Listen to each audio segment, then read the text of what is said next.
নিত্য প্রয়োজনীয় জিনিসপত্রের দাম নিয়ন্ত্রণে রাখতে পদক্ষেপ শান্তিপুর ব্লক প্রশাসনের। ফুলিয়া রেলবাজার এবং অপারেটিভ মার্কেটে একাধিক দোকানে দাম নিয়ে জিজ্ঞাসাবাদ প্রশাসনের। মূলত নিত্য প্রয়োজনীয় জিনিসপত্রের যেমন চিনি, ডাল, চাল, সবজি, মিষ্টি সহ একাধিক জিনিসপত্রের দাম যাতে নিয়ন্ত্রণে থাকে তা নিয়ে পদক্ষেপ নিল প্রশাসন। মূলত বর্তমানে তারা কেজি দরে কত টাকা দিয়ে বিভিন্ন জিনিসপত্র বিক্রি করছে সেই সব জানতে চাওয়া হলো। পাশাপাশি অস্বাভাবিক দামে কেউ কোনো জিনিসপত্র বিক্রি করছে কিনা সেই হিসেবে সচেতন করা হলো সকলকে।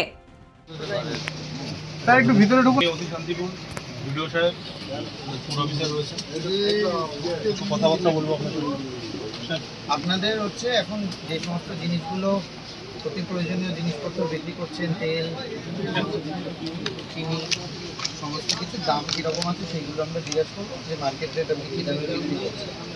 চিনিটা বলুন। চিনি মোটামুটি এখন যে আমরা দেখেন আমরা যেরকম কিনছি সেরকম বিক্রি। হ্যাঁ, আপনি কত করে বিক্রি করছেন চিনি? আজকে ওই 58 টাকার 58 টাকা কেজি। তেল তেল ওই আমরা তো এমনি ফলনি বেচি, আমি তো অন্য কোনো তেল বেচি না। ফলনি ধরেন 196 টাকা কিলো আর কি, মানে লুজ।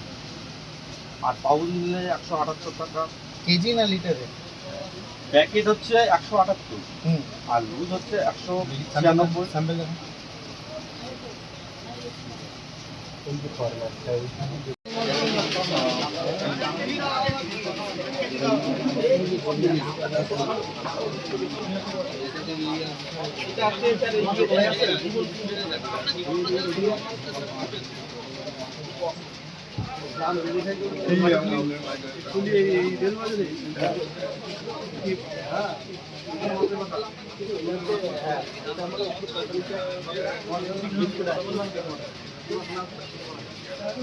তেল প্রাইস হচ্ছে বেশি।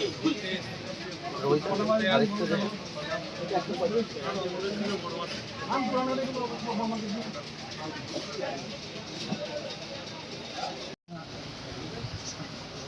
ওই 5.5 কিলো টাকা।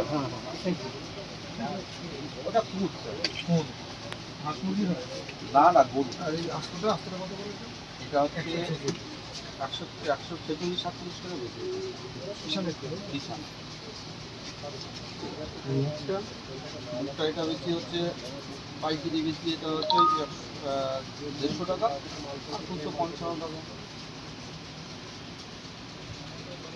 ধরুন স্যার ডাল ঢালের যেমন এমন কিছু হয়, কিন্তু ওই চিনিটার দাম হট করে এরকম বেড়ে গেছে। আমরা পরের দিন কিনতে যেয়ে দেখি এরকম দাম বেশি।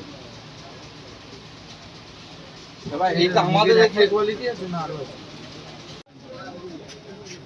হচ্ছে আপনার এই যে ইয়ে গোটাটা কি আর এটা এটা এটা সবথেকে ভালো কোয়ালিটি কোনটা? সোনামন্দির বলতে এটা শ্রীগোপাল নাম। আচ্ছা, এটাই বেশি 150 টাকা 15 টাকা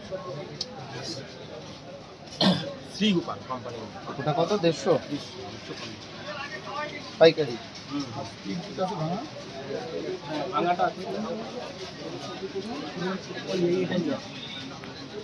ভাঙাটা 11 টাকা স্টক। এই মাসে আপনার ভেজ হচ্ছে 102 টাকা। পেছন আপনার দোকানের নাম কি? ঋতিকা ভাটা, ঋতিকা ভাটা। আর মূলত আজকে কি কারণে এই যে আসা হয়েছে বাজারে? মূলত যে মুখ্যমন্ত্রী নির্দেশ দিয়েছেন যে নিত্য প্রয়োজনীয় মূল্য যেগুলো মূল্য বৃদ্ধি হচ্ছে সেগুলোকে নিয়ন্ত্রণ করার জন্য প্রশাসন থেকে উদ্যোগ নেওয়া হচ্ছে, সেই জন্য আমরা বেরিয়েছি। বাজার ঘুরলেন, মুদিখানা দোকান বেশ কিছু নিত্য প্রয়োজনীয় দ্রব্যের মূল্য সাম্প্রতিককালে বৃদ্ধি পেয়েছে, আমরা সেটা খোঁজ নিয়ে জানলাম। যেমন ডাল, চিনি, সর্ষে তেল এগুলো কিছু কিছু বৃদ্ধি পেয়েছে, সেইগুলো আমরা দেখছি এবং আমরা জানাবো। দোকানগুলোকে নির্দেশ দেওয়া হয়েছে যাতে ইললিগাল হোর্ডিং না হয় এবং যা ধার্য মূল্য আছে তাতেই যেন বিক্রি করা হয় সেই বিষয়ে নির্দেশ দেওয়া হয়েছে। দোকানদাররা একটা বিষয় জানাচ্ছিলেন যে তারা যেখান থেকে পাইকারি কিনে আনে সেখান থেকে দাম বৃদ্ধি হলে তো এদের তো স্বাভাবিকভাবে দাম বেশি দিয়ে বিক্রি করতে হবে। হ্যাঁ, ওনারা যে বক্তব্য রেখেছেন আমরা জানাবো এবং ওনারা যথাযোগ্য ব্যবস্থা নেবেন। স্যার, মিষ্টির দোকানগুলোতে যে মিষ্টির প্রোডাক্ট সেগুলো কি মানে গুণগত মান ঠিকঠাক, বা ছানা বা যে সমস্ত পনির বা দই যেগুলো রয়েছে? আমরা যে কটা দেখলাম এখানে মোটামুটি ঠিকঠাকই আছে।